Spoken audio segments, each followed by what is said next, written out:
Back with us, retired Rear Admiral Mark Montgomery, Senior Fellow with the Foundation for Defense of Democracies. Thanks for coming in. Thank you for having me. The news is happening, so I understand we're following this in real time, but I found it striking, sir, that CENTCOM described this as self-defense strikes and a proportional response. This wasn't the, we're going to blow you off the face of the earth. It seems like they're making it as, okay, we had to respond, and this is what we're doing. That's exactly it. The president did the same thing with Israel and Iran over the weekend. You know, first he asked Netanyahu not to strike, but then made sure it was proportionate to the strikes that happened against Israel.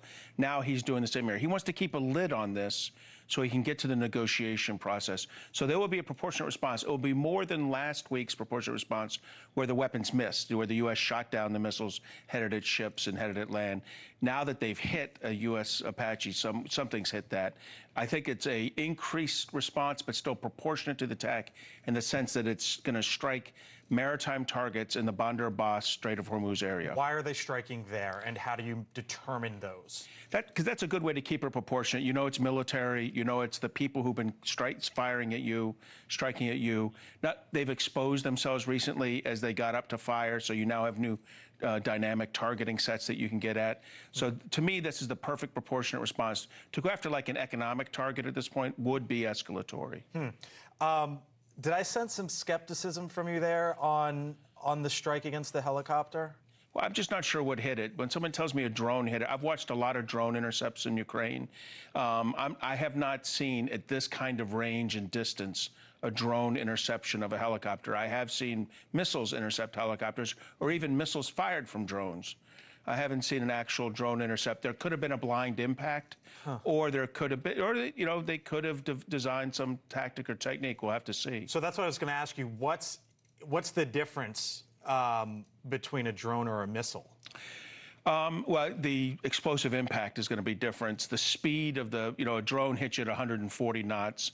A missile hits you at several thousand miles per hour. Missiles tend to have larger explosive weight in them. So it's hard to say what this was yet. We'll have to measure and see.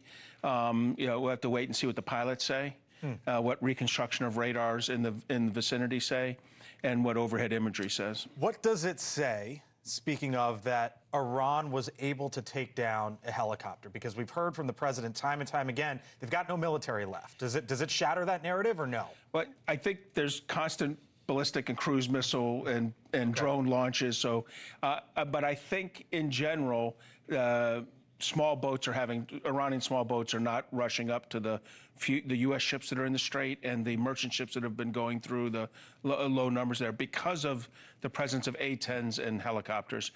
But helicopters are inherently vulnerable aircraft. Their speed, their ability to avoid an inbound missile or drone is high. One of the remarkable stories coming out of this, obviously there were the pilots of the helicopter, and they were in the waters there, I believe, right, for almost 2 hours, and or around that number. And they were, in part, helped, rescued by what is known as the Saronic Corsair, which can go 1,150 miles. It's about 24 feet long, and it's unmanned. We have the video. Let's show it. You've seen this thing in action. Can you explain to us sort of what it is? Because keep in mind that those pilots who were in the waters, it's pitch black. They were there for a couple hours, and that comes to the rescue. What is it? Well, these are unmanned vessels that generally have sensor packages in them right now, and there's a future where the Navy will put weapons packages in them. But those sensor packages either detect surface targets or undersea targets. In this case, I think it's a surface target tracking one. But apparently it can be used in combat SAR, combat search and rescue. You know, normally a helicopter would come and do this. Maybe there was a lack of understanding of why the previous helicopter was shot down that would, if they're both in good shape, you know, to use this, you need to have two healthy pilots in the water. You don't want to have one that's injured or two that are injured. So, you know, this was the right conditions for this. I think we'll hear eventually there's a helicopter involved in this at some point, but this is very unique. You know, I see this in Ukraine with ground unmanned vehicles where they go pull out their wounded or sometimes corpses of Ukrainian soldiers that have been fighting on the front line because it's too dangerous for a manned vehicle to go to the front line. Let me leave you with these two. Here was President Trump. Obviously, the backdrop of all this, Iran shoots down a helicopter. The president, Central Command, I should say tonight, Admiral, says we're responding. And the president keeps saying, you know, we're a couple days away from a deal. Watch. We're in the final throes of what will be a very, very good deal that will not allow in any way, shape, or form nuclear weapons, etc. And the Strait will open up right away. It'll open up immediately upon signing, which could be in 2 or 3 days. How do all of these things coexist? This is the president trying to will himself towards a Strait of Hormuz solution. You know, a deal at least on that. To do that, he's got to keep a lid on what's going on in the Strait in terms of response, response and counter-response, and what's going on between Hezbollah and Iran and Israel in the north.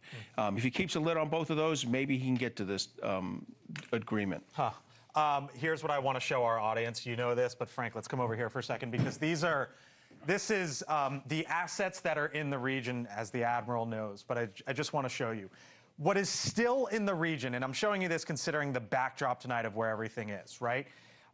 Part of our military assets in the region.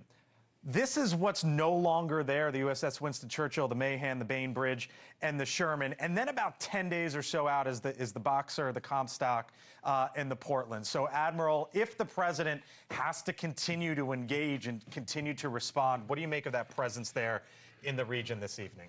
So these are the big ships that are still there. You have on there, Yep. plus the Mitcher, which is a destroyer. There's a number of other destroyers there doing the blockade. Some are in the straits, supporting the movement of some ships through the Southern Transit Scheme. I suspect, you know, there's a couple more around the carrier. I like to keep it as a carrier strike group commander, 3 to 4 escorts around me. And then in addition, you're probably having some that are working their way over towards the Bab el-Mandeb, the strait where the Houthis are in the Red Sea, because of the threats they've been making, and making sure that the Saudi Arabian oil that's now being pumped across Saudi Arabia can get out through the Bab el-Mandeb Strait and on to delivery. Giving us the lay of the land tonight, Admiral Montgomery. Thank you, sir. Thank you. Appreciate it.